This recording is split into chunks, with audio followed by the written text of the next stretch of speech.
Outside Nigeria, today marks the first anniversary of Russian troops invading Ukraine.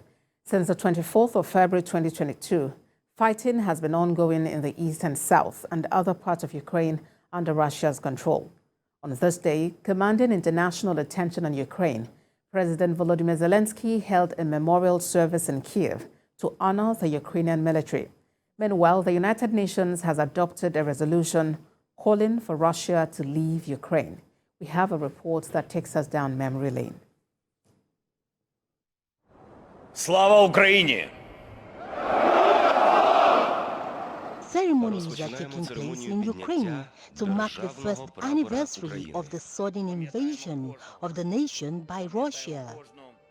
It's been a year of tears, sorrow, blood, and international pressure over the invasion.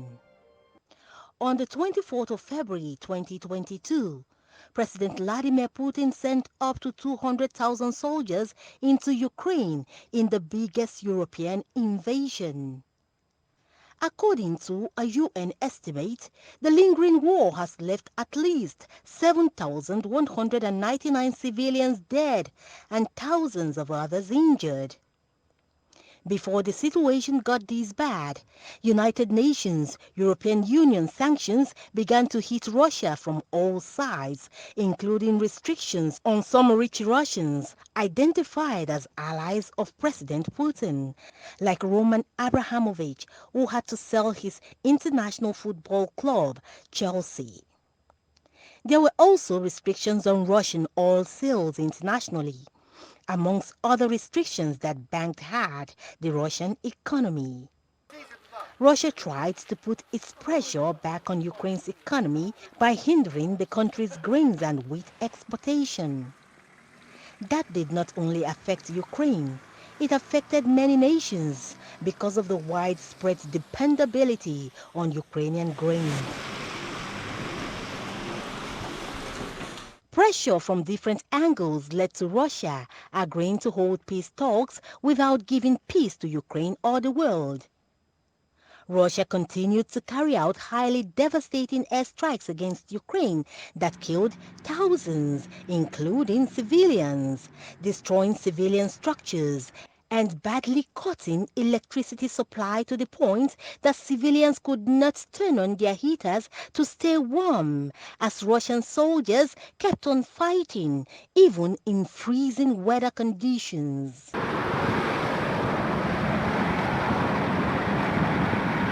When tension began to mount too hard on Ukraine, President Volodymyr Zelensky called for the acceptance of Ukraine into the NATO alliance to ensure arms supply by NATO allies.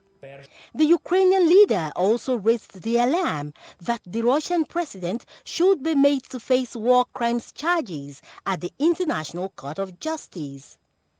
But what President Zelensky got much easier was the supply of arms and troops from sympathetic nations like the US, the UK amongst others, who said they could not keep watching the blood of the innocent flow day by day in Ukraine.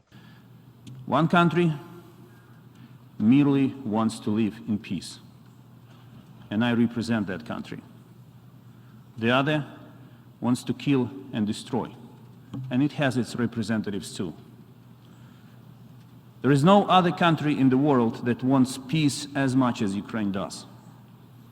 We never wanted war. We never planned to attack anyone. Our troops do not stand on anyone else's land. The war is still devastating more lives, and the United Nations has again condemned Russia's invasion, describing it as an affront to the world's collective conscience. On its part, the European Union says there is no going back on standing firmly with Ukraine to end Russian aggression. Aggression is illegal. Invading a neighbor is illegal. Annexing another country's territory is illegal. That invasion is an affront to our collective conscience. It is a violation of the United Nations Charter and international law.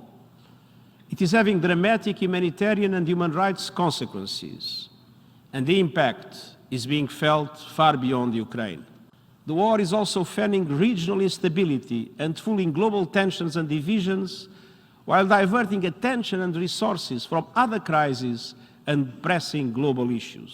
The first obvious step for peace is for Russia to stop its attack. It must end all hostilities and withdraw its forces and military equipment for Ukrainian soil.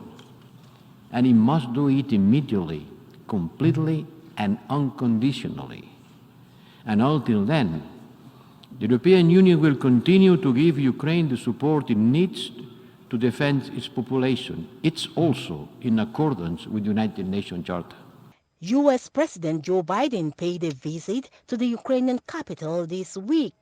The nation's permanent representative to the United Nations, Linda Thomas-Greenfield, re-echoes the position of the U.S. on the lingering war.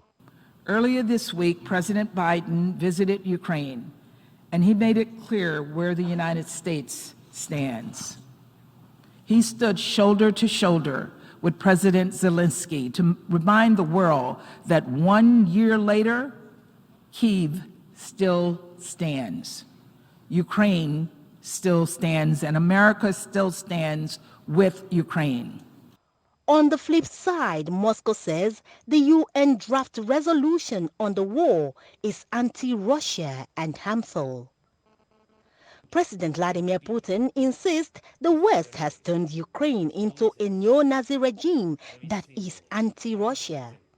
Statistics say the war in Ukraine has made nearly 2.9 Ukrainians refugees in neighboring countries like Poland, Romania, and supportive nations like the UK, US, Germany, and Spain. In his anniversary speech, President Volodymyr Zelensky says Ukrainians have endured and fought hard. They will win the war. Jacqueline Ogu, роки TVC News. нашої війни за незалежність.